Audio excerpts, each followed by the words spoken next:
Welcome to the Lessons from Your Hairstylist podcast, where we uncover and leverage your unique beauty and personal style. I'm your host, Sarah Cruz, a beauty industry educator and hairstylist with 30 years experience. This show is dedicated to providing you with insights and practical advice for living a happier, healthier, and more fulfilled life. Experience that special stylist-client bond right here as we dive into conversations with experts in beauty and wellness. Here, you'll gain valuable tips on personal style and self-care to empower your journey. Join me to unlock the secrets to living beautifully well while elevating your lifestyle, mind, body, and spirit. Your appointment is now, so have a seat and get ready for transformation. Well, hello and welcome to the Lessons from Your Hairstylist podcast. I'm your host and hairstylist friend, Sarah Cruz. Have you ever gone to the store, read the label, read the ingredients, and thought to yourself, okay, but I wonder what the company is really hiding from me? Is there something in here that could be harmful? If I could rate this product on a scale from 1 to 100, what would the score really be in terms of quality? Well, now there is a new app. It's been all over social media. I had to bring it to you. Even though this is going to be a short episode, I knew that you'd find it useful. If you haven't heard about it already, this mobile app is called Yuka. You know, I'm a hairstylist. I work at a salon and half the people I work with are half my age or even younger. So they've always got their fingers on the pulse of what's going on. And I got a shout out to my girl, Julia, at the salon, because she was telling me about this app the other day and she was saying, I'm obsessed with this app. And so then I downloaded it myself and I started trying it. And I got to tell you, I'm kind of obsessed with it myself. I do think you want to take it with a grain of salt, but I'm going to tell you about all of the features and how it might make your life and your health journey a little bit easier. So let's get into it. Okay, first of all, what is Yuka exactly?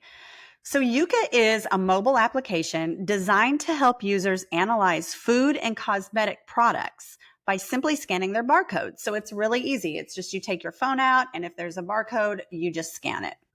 Yuka's pretty new, but it has quickly gained popularity and has millions of downloads worldwide. It focuses on transparency and it aims to empower users by providing easy access to nutritional information and an ingredient analysis. So again, Yuka analyzes cosmetics and food. So once you scan the barcode of a food item, it gives you the nutritional score based on the product's ingredients. It also breaks down the nutritional components, highlighting any harmful additives. The intuitive design makes navigation seamless, ensuring that users can quickly find the information that they need. It is pretty straightforward. After downloading the app, you just open it, you point your camera to the product on the barcode, and within seconds, you'll receive a detailed analysis. This includes the product's score and a breakdown of the strengths and weaknesses. So for daily use, you could consider scanning items when grocery store shopping or checking your pantry to make healthier choices. There is a free and a paid version. So it's my understanding with the free version, you can scan anything you like and you can get all of that information right there. But if you have the paid version, you can look up items without a barcode. That's my limited understanding right now. And premium may have some other features that I'm not aware of, but for me, I think that's like the primary difference. So that you could just go and search a product without a barcode. That would make things a little more convenient, but there's also the free version as well. Now, when evaluating and giving a score to food, Yuka's food product scores are based on 3 criteria. Nutritional quality is 60% of the score. The calculation method is based on Nutri-Score, which is a science-based nutritional label adopted by 7 European countries that measures the nutritional balance of food products, taking into account the indicated quantity of sugar, sodium, saturated fat, calories, protein, fiber, as well as the fruits and vegetables content calculated or estimated. Now, the IARC, which is the International Agency for Research on Cancer, which is a World Health Organization agency, supports this method, highlighting its effectiveness in guiding consumers toward healthier food choices, as well as its scientific relevance. Nutri-Scores are translated into Yuka ratings as shown in the correspondence table on the website. So this is what I'm reading to you from. This information came right off the Yuka website, and it does have a table there for you to visualize, and you can see if you wanted to visit the site. So 60% of the score is the nutritional quality. Then you have 30% of the score is going to be based on the presence of additives. Benchmarks are based on the latest scientific research. Yuka says, we take into account the recommendations of the EFSA and the IARC in addition to numerous independent studies. Every additive is assigned a risk level based on the various existing studies. Risk-free means green. You'll have a green dot there.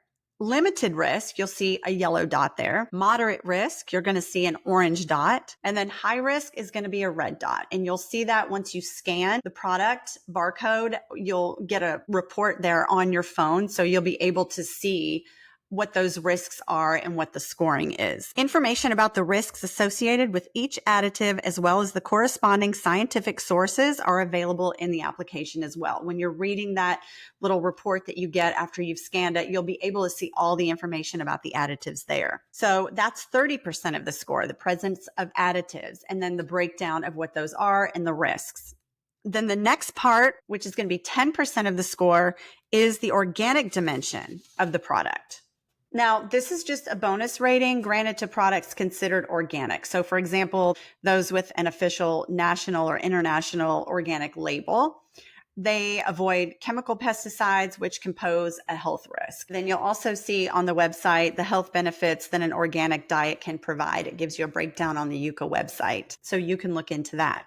Now, how are cosmetic products evaluated? The scoring system for cosmetics analyzes every ingredient that goes into the product according to the Yuka website. Based on the current state of science, each ingredient is assigned a risk level, just like the ingredients in the food. Same thing with the cosmetics. So each ingredient is assigned a risk level according to its potential effects on health or the environment: endocrine disruption, carcinogenic, allergenic, irritant, or pollutant. The potential risks associated with each ingredient are displayed in the application with the relevant scientific sources. Now, the ingredients are classified into 4 risk categories. Just like it is with the food, you have risk-free, which is you're going to get a green dot, low risk, yellow dot, moderate risk, orange dot, hazardous risk is going to be the red dot. Now, the score for cosmetics is going to be based on the level of the highest risk ingredient present in the product. If a hazardous ingredient, the red, is present in the product, the score will automatically lower to 25 out of 100. If the highest risk ingredient is a moderate risk ingredient, the product score will be lower than 50%. The other ingredients will determine precisely which score the product receives within the defined range. The calculation of penalties based on potential health or environmental impacts is detailed on the website as well. Now, where does Yuka get its information? Well, it has built its own database and to date contains over 5 million products. And its database contains approximately 12,600 cosmetic ingredients. Some may not be listed yet, but they're added after analysis by Yuka's toxicologist. All of the data comes from either app users, where users have uploaded information themselves, or via the brands, where brands email in their product data. The details of risk associated with each ingredient, as well as the corresponding main scientific sources, are also displayed in the application. Now, all that is well and good, but is Yuka actually trustworthy? Like, can we really rely on it? So far from everything that I have found since I've started using it and the bit of research that I have done on it, it does seem like it's pretty reliable. It seems like they've done a really good job with being trustworthy, but that's just my own experience. I would encourage you to try it out yourself, see what you think, and do some comparing and contrasting to your own research. I mean, we all have to obviously do our own homework on things, but this is just, I think, a really cool tool that you could possibly have to help you to make the best choices that you possibly can. What I really like about it too is that if I scan a product and say that the score is really low, it gives you, and this is in the free version because I'm not paying for it. So in the free version, it will then give you safer or more healthy alternatives. and it gives you several. So that way you kind of know like what those other product scores are as well when you go to make a different choice if you should decide to do so. So I do love that part too, because then you're not just left like, okay, now what do I do? You actually have some other ideas, some other options that you might decide to visit. I will say that Yuka is best going to be used as a guide. It's not like the end all for making food decisions. I don't think you want to become obsessed with it. Although when I say the word obsessed, Julia was like, I'm obsessed with this. And I'm like, I am too, but not in a way where it's going to make me not buy something if it doesn't have a great score. Like, I think you kind of have to take everything with a little bit of a grain of salt, no pun intended. But I do think that you've got to just use moderation and use common sense. Like, you're not going to be able to make the healthiest choice all the time, or maybe you are if that's what you want to do. But I do think that you don't want to allow it to give you anxiety because you are choosing a product now that you know that the quality may not be the highest. It's like you kind of have to live your life. That's where I am with this whole thing. So I have scanned a few things in my kitchen that I was not so pleasantly surprised that the quality was not there. Am I going to discontinue use? Or maybe, but I'm going to probably use them up and then I may not buy them again. I might make a different choice. It's just information. It's just data. Now, what are some pros and cons? Well, for me, I don't think that there's a whole lot of cons. All in all, user feedback has largely been positive from what I've been able to gather online. Anyway, this has been a short episode, and sometimes I just hop on and it's just me and you, and I like that too. But I hope that you've liked this and that maybe you find it useful. Maybe you want to go and check out the Yuka app. It's Yuka, and you just download it from the App Store. That's what I did. I think it's pretty easy. I like it. Maybe check it out for yourself. And until next time, I hope you have a great day. Thanks for coming to see me today. I appreciate you so much. Have a good one. Thank you for joining me on this episode of Lessons from Your Hairstylist. I hope you found inspiration and actionable insights to embrace your unique beauty and elevate your life. Remember, it's all about taking small steps towards a happier, healthier you. If you enjoyed today's conversation, please take a moment to subscribe, leave a review, and share this episode with someone who might benefit from it. Together, let's continue unlocking the secrets to living beautifully fulfilled. Until our next appointment, keep your thoughts on your visions, your self-talk kind, and remember to keep your heart open so you don't miss any opportunities waiting for you out there. I'll see you on the next one.